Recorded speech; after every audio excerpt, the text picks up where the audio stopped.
Hello, everyone. I'm Joe Welu. Thanks so much for tuning in to Expert Insights, where we talk with industry leaders across modern financial services to discuss leadership and innovation. Let's get started. Hey, everyone. Welcome to the podcast. Excited today to have my good friend, the CEO of HousingWire, Mr. Clayton Collins, joining us. Clayton, how you doing, bud? Joe, thrilled to be here, and thanks for having me back. We've gotten to do a few episodes together in the last couple of years, and it's always fun.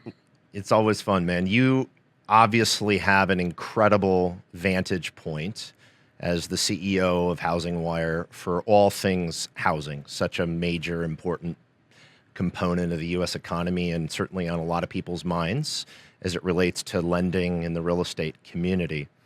Would love maybe an update on your outlook, what you're seeing in the data, from your vantage point, and what things are looking like as it relates to the housing market this year.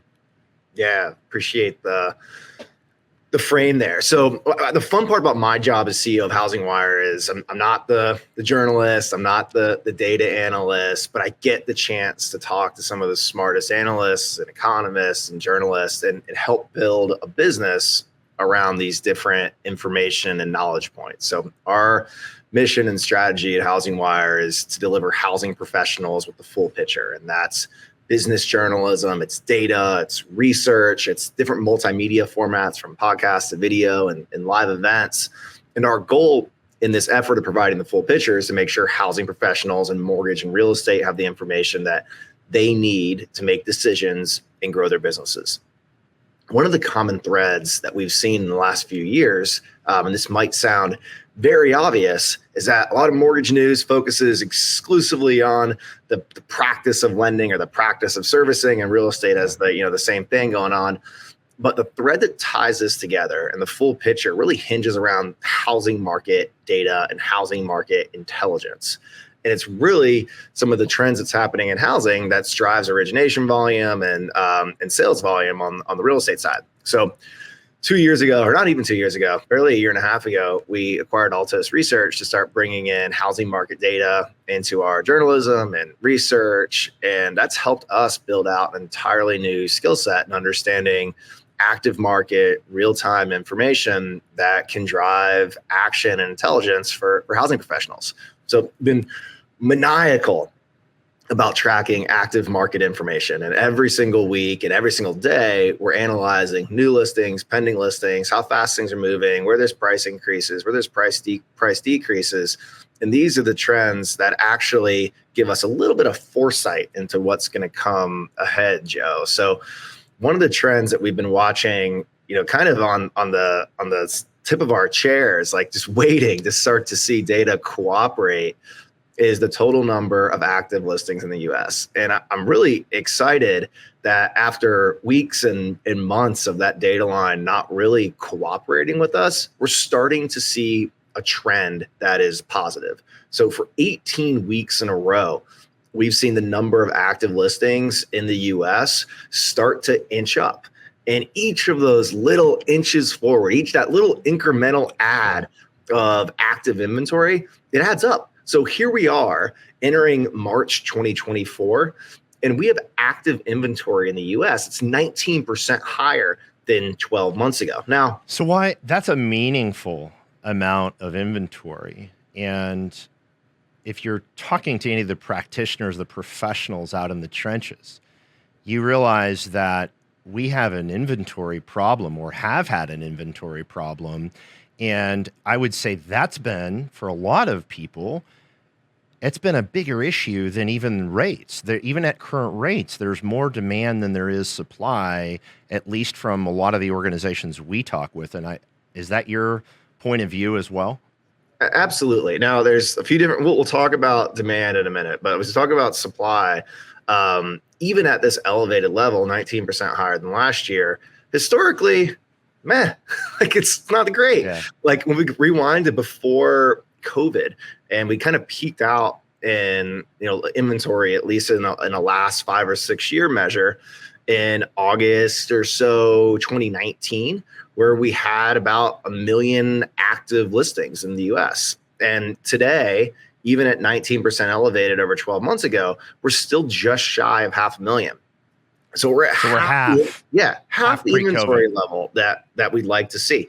Now, to square this data out, this is how we track active at Altos and HousingWire. There's different data sources who choose a different methodology. So you might see from the National Association of Realtors a number reported that's closer to 1 million. It's just a different methodology. We only track the houses that are actually available to buy. So things that are under contract or pending aren't included in our methodology. We're just looking at active listings, the house that, Joe, you can go call an agent and go do a walkthrough right now and put in an offer on, not the pendings, not the under contracts. So that's how we look at it, just to kind of square out the data.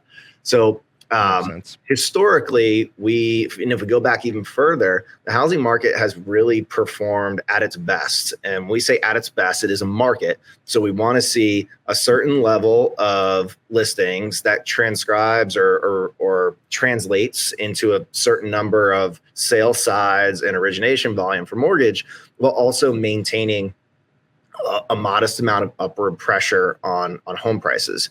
And we found that level around 1 million active listings. So we'd love to see the housing market make a move back closer, climbing up from 500,000 to 600,000 to 700,000 and make its way back to 1 million. We think that'd be a very positive thing for the housing industry. At that level, what we would expect to happen is we'd start to see home price appreciation decline. We would see a stabilization of home prices. You think at 1 million listings, so if we double the inventory, and probably based on still elevated rates, we're going to assume that prices would decline a little bit. What would you expect? The most common source of demand for housing comes from sellers. So home sellers are home buyers. People don't sell their home and decide they're going to become homeless. They don't decide. Very few people sell and become renters unless they're at a point in life where they're moving to a major metropolitan area or making some empty nest decision. But it's just very uncommon for sellers to not become buyers again.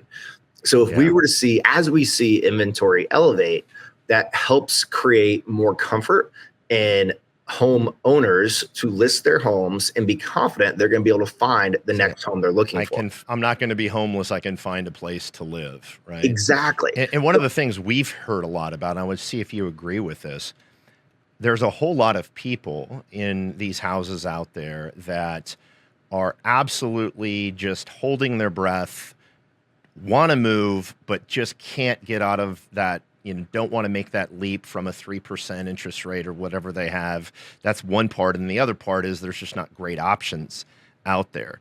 At some point, the life events, the natural, people getting married, family creation, people dying, job transfers starts to take over. Are we seeing some of that happening in the market, in your opinion, from kind of that pent up demand over the last couple of years? Yeah, so we definitely are seeing demand that's less than we'd expect to see right now. And that's driven by the two factors you just mentioned. Lack of confidence that people are going to be able to find the house they want, and find the house they want at the price they want. Anecdotally, in the area that we live in here in Dallas, it's pretty daunting to think about at the new prices where home prices are. Take mortgage rates out of it for a minute. Home prices are elevated so much. It's scary to think about taking that next step to add an extra bedroom or jump to a different school district. It's become very expensive. So for people to make that decision, it often is one of the factors that you just mentioned, Joe, whether it's a new job, relocation, adding a kid to the family, death, disease, divorce, the things that prompt someone to have to move houses. And what we have in the market right now, what we believe is that not only will those things continue to be natural parts of the housing evolution and the reason homes list and get sold, but I believe we also have some pent up demand from people who have been postponing those decisions over the last 24 months because home prices have moved so quickly. So one of the biggest learnings we've had at HousingWire in the last 2 years is that consumer psychology is more impacted by fast change than it is the relative value. So consumers are more freaked out by home prices moving quickly or mortgage rates moving quickly in one direction or another than they are by the absolute value. So And the actual rate being at 7% or whatever, the fact that we moved faster there than any time in recent history, yeah, if I that could was write the the book and shock of the system. if Yeah, this was like a fiction novel and I could write the book, yeah, I would pick a yeah, lower interest rate than where we are right sure. now. But Yeah. there actually can be health and stabilization to health and transactions to be found with stabilization. So if we were to see mortgage interest rates level out around 7% and just stay there, people would start to transact at a higher degree. It becomes a reality at some points. Exactly. And the life events that really dictate a lot of these major purchases, buying a home, selling a home, start to move the market slowly but surely, right?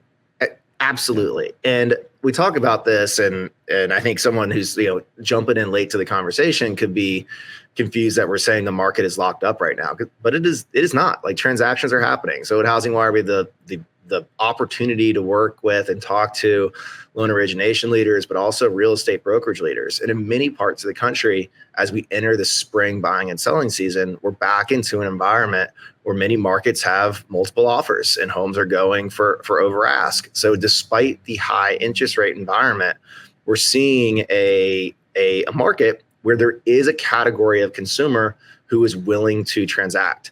And that's hard information for a lot of people to hear. Like, if we do a Twitter live or post a video on YouTube, like, there is a lot of people who have trouble believing in that a segment of the US population is experiencing the benefits of a strong economy. That is not universal. Yeah. It is not happening universal, but for a segment of the population, which in a world where there's only 500,000 active listings, we don't need everybody to be experiencing financial or career success. You only need a couple million. And in a population where there's several hundred million working US families, it's a small group of the population that can actually drive up home prices and drive transaction volume in the housing market. It's pretty wild. It's not necessarily a good thing, but it is the dynamic of the market that we operate in. So out of the different predictions that you're seeing on home price appreciation this year, kind of just broadly, I know it's very market specific. What do you see happening the balance of the year? What kind of a percent increase on average are we going to see in home prices this year in the current state? Yeah, so in the last 12 months, we just saw, I think it was the January or the December Case-Shiller numbers came out and had 5.5% home price appreciation as we look in the rearview mirror. And that was in a market that had the rapid change in interest rates, several waves of interest rates coming down. Like, about a year ago, we saw interest rates come back down to a 5 handle for a hot minute and then shot back up. Yeah. That movement is traditionally something that scares people out of the market, but still we saw a 5.5% increase in home prices in the last 12 months. I think that the next 12 months home price appreciation number will be highly influenced by what happens with mortgage rates, but we do not know what's going to happen with mortgage rates. That's the $1 billion question, Clayton, that every smart person I've talked to, every economist I've talked to in the last probably 12 months has, for the most part, predicted wrong. So who knows is the answer, right? I mean, I just had a conversation on a podcast conversation with Brian Covey from Revolution Mortgage last week. And Brian and I were talking about— he's a great guy. He's wonderful. We were talking about interest rates, and one of the trends we talked about, we call it like the kick the can down the road syndrome, is that we did predict, as an industry, the economists, the analysts, the forecasters predicted a interest rate environment in the second half of 2023. So, like, looking back in the rearview mirror, 6 to 9 months, that had a 5 handle on it. There's many forecasts starting in the 5s. Those forecasts got pushed to first half 2024. And now that we approach, that we're in March of 2024, those forecasts have now been pushed back to the second half of 2024. So forecasts haven't changed a lot. The timing of when those forecasts just keep moving it out have kept moving out. Now, I don't share that to cast doubt on the analysts and economists who make those forecasts. I share that to bring truth to the reality that forecasting interest rates is nearly an impossible game. And while Impossible. the interest rate absolute number might be easily forecasted, like, yes, there will be a day where your clients at Yeah. Total Expert and our clients and readers at HousingWire are issuing 30-year fixed rate mortgages with a 4 handle on the front. That will happen. I do just not know what date it will happen on. And Yeah. We got a lot of people listening that hope you're right with that prediction at some point. there's a couple of things that have to happen. So like we understand, I think most mortgage professionals understand why rates are have a 7 handle right now. So we have a Federal Reserve who's still concerned about inflation, and their messaging has been less than consistent. I don't want to imply that that's not strategic. I think there is a lot of strategy in the messaging that they are giving us right now. I think Don't you think, to that point, Clayton, don't you think it has really reaffirmed the importance of a trusted professional to help educate the consumer on actually reality versus the headlines? I mean, are you seeing that with the leaders that you're talking with, or really doubling down and leaning into this is an environment more than ever where you have to educate the public on their market and the reality of what's happening? You agree? it's an environment where having a trusted professional advise consumers through a home purchase or sale and home financing scenario is more important than ever. But that trusted advisor can't be a transactional relationship. And that's one of the biggest weaknesses in mortgage and real estate is the lack of follow through on loan originators building long-term relationships with their consumers and home buyers having either confidence or loyalty to come back to those same real estate and mortgage professionals. Now, I don't say that from like it'd be great for loan originators and people were customers for life. I say that because we're entering an environment where the market moves quickly. Home prices move quickly, products change, pricing changes. So if you want to optimize your scenario, your financial outcome as a homeowner, you need someone who can see your situation over a multi-year, multi-cycle scenario. If you buy today at 7.1, there will be an opportunity to refinance, or home prices will shoot up and there will be an opportunity to leverage home equity or some other product category. So like I strongly believe that this relationship has to change from transactional to advisory so you can make different decisions over the course of your life in that home or your life as a homeowner in multiple properties.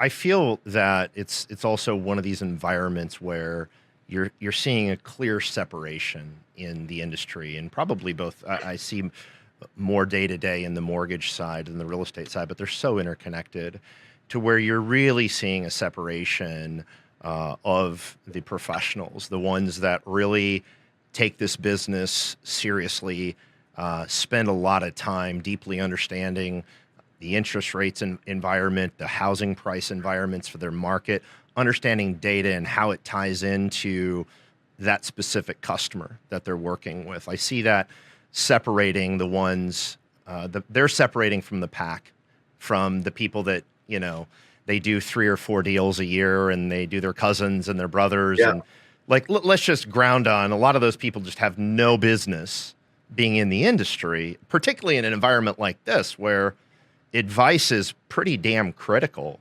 It's always critical, but I think it's even more critical when if you misstep something, you give somebody the wrong type of information and they make a decision that isn't best for their financial outcome, you just set yourself up for really not having a long-term relationship with that customer. It's one of the awesome parts of housing is that in mortgage and real estate, the barrier to entry and like the bar to clear is relatively low. And it means that it brings a lot of opportunity to people who come from diverse backgrounds, different educational histories, different career paths. It's really cool how like so many people can enter the housing industry and sell houses or sell loans.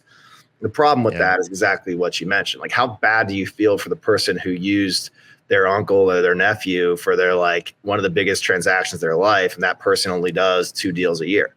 It's just like working out, like reps. And they overpaid, or they got, they did a 3-year loan or a 5-year adjustable, and they should have done a 30, like all of those things that can impact the financial outcome for that consumer on the real estate purchase and of course the loan side as well, to your point. So as we Yeah. see volume, a lot of pressure on volume and real estate and mortgage transaction volume, I think there will be I mean, there's not only to say I think there are fewer loan originators today than there were a year ago. That Yeah, there's I a can lot attest of to that. people who There are a lot. There are a lot fewer. I can tell yeah, you. Yeah. there's been a big Yeah. washout of originators, which probably, I mean, you don't love as like users of your platform. There's pressure on that, and we don't love as we like to serve a big audience of housing professionals. But what we do love is that the profession is becoming more professional. It And gets that, elevated. The quality, the benefit, the silver lining in these. I always think of these environments, and this has been really a head-on collision for our industry in the last 24 months to what's happened with rates and everything. But these environments, there's always equal parts sort of pain and equal parts opportunity. And the opportunity is the ability to really elevate the quality of the professional. And it almost is a survival of the fittest. And the ones that get smarter, get better every day are going to win. And the ones that don't are probably not going to be in the industry. Yeah. I spend a lot of time as an entrepreneur thinking about how do I not make long-term decisions with short-term information, and like remember and remind myself that we chose to operate in a cyclical industry, an industry that has seen ebbs and flows since the beginning of time. And it's these changes in volume where opportunity is revealed. And if we operate in an ecosystem where in 12 to 24 months, we have fewer competitors or fewer loan originators or fewer real estate agents, and volume is back at a level that's similar to what we saw pre-COVID. Now, I don't want to hang my hat on 2021 peak origination volume, but I will hang my hat on a level that's higher than today. That is an opportunity to consolidate market share. The best loan originators will be doing more loans per month than they were doing 4 or 5 years ago. And part of that is fewer people fighting for like more consumers. And the other part of that is getting reps in this hard market makes these LOs and real estate agents that much better. And that's where the it just forced it. It just forced them to get better, right? I mean, we see the engagement with the tools. I talk to other technology CEOs, and they're seeing the same things. Like, people are leaning in more to technology, not because they want to spend time playing with technology, but because the environment has forced them to level up, to your point. So those are some of the good things. It's forced them to understand tech and play with tech. It's also forced them to understand the housing data that shakes consumer knowledge and sentiment. And so like, it's really like, if you were to look at, the uninitiated journalist view on home price cuts. So far in 2024, we've seen 30.5% of home prices be reduced. Somebody who doesn't understand the industry could say, ooh, that smells like a bad thing. We actually like to see markets where that number is about 40%. And I was so going to say like 40 to 50% because people overprice properties all the time. Yeah. If there's no home price reduction, then that means agents are scared and they're underpricing and pulling value away from their consumers. The more reductions there are, it means there's some gusto in the agents and brokers as they price properties, and they say, hey, I actually do have some demand for this. I think I can drive a really good outcome for you, Mr. Home Seller, Mrs. Home Buyer. Like, that's a healthy thing. So being the loan originator that can explain what's happening in the data to the home buyer, and also be a source of knowledge and intelligence for the agent partner that we hopefully have a strong referral relationship with. Super powerful toolkit. Yeah, man. Well, Clayton, I deeply appreciate your point of view and perspective on what we're seeing in the markets, the environment. All of the data points you make are just really valuable information for the audience. I would love to just hear from you really quickly. I'm super excited. You guys are putting together what is turning out to be a pretty epic event here coming up for the housing industry, and maybe share some detail with our audience on the gathering and what it's all about and why people should attend. Yeah, thank you for asking me about the gathering. So a little bit of backstory, because everyone loves a history, right? So the story is at HousingWire, we're trying to provide the full picture. 3 years ago, we bought Real Trends, a leading publication and data provider for the real estate brokerage team and agent ecosystem. Real Trends has been putting on an event for 30 years for the top real estate brokers in the country. This year, in 2024, we are merging the Real Trends event with HousingWire Annual, our housing finance event, into one singular event, our single HousingWire tentpole event called The Gathering. So we are bringing together the leaders of real estate brokerage and the leaders of the mortgage industry into one event in one venue. The reason we are doing that is because the biggest, most popular topic at the Real Trends event for the last 5 to 10 years has been core services and home financing. Mortgage is the top topic that real estate brokers want to talk about. And then we have this whole ecosystem of mortgage professionals who keep telling us we want to meet all these real estate agents and brokers that are also part of the HousingWire ecosystem.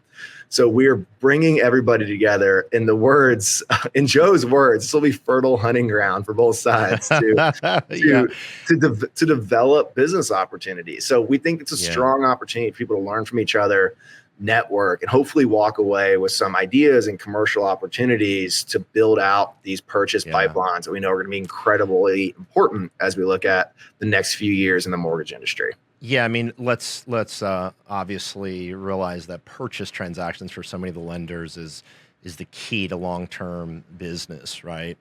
And if you're in the lending game and you want the opportunity to have some networking opportunities with the who's who of the real estate world, brokerage world, and strategize and brainstorm on ideas on how to come together and do business. This is a great event. I'm totally impressed with what you guys and the HousingWire team are doing. So I'm looking forward to coming. And so hopefully April 21st through 24th. It's a 3.5-day event, Scottsdale, Arizona, awesome venue at the Camelback Inn. And one of my favorite parts is like just how much we're bringing a lot of like power and influence to the stage. There's also a lot of power and influence in the audience. So people are coming and I'm going to a media event in a few weeks. And I just said, heck no, I'm not speaking. I'm not moderating. I want to be there in the audience and like do deals and talk to people. You want to learn and you want to learn, right? And I'm just pumped seeing how many executives we don't usually see kind of sitting in like the general session room that are signed up and there to like go listen, learn. Maybe they're recruiting, maybe they're working on deals, maybe they're working on JVs. I don't know. But they are going, and it's going to be a different feel than I think we've seen at our past events. And I think most mortgage and real estate leaders have seen at other events that they've frequented for years. Well, we're excited about it. My team's excited about it and looking forward to the gathering in April. And to wrap up the conversation, Clayton, thank you so much for sharing your point of view, and congrats on all the amazing work HousingWire is doing, and keep it up. We're huge fans. Joe, thank you. Huge fan of you and the business you're building, a total expert. And thank you for being a fellow executive peer. We can share with each other, not just housing market and industry information, but also, the trials and tribulations and opportunities of building a business in this pretty amazing industry. Yeah, it's always fun, bud. All right, Clayton, thanks again, bud. Take care. Thanks so much for joining us today. Be sure to subscribe wherever you get your podcasts.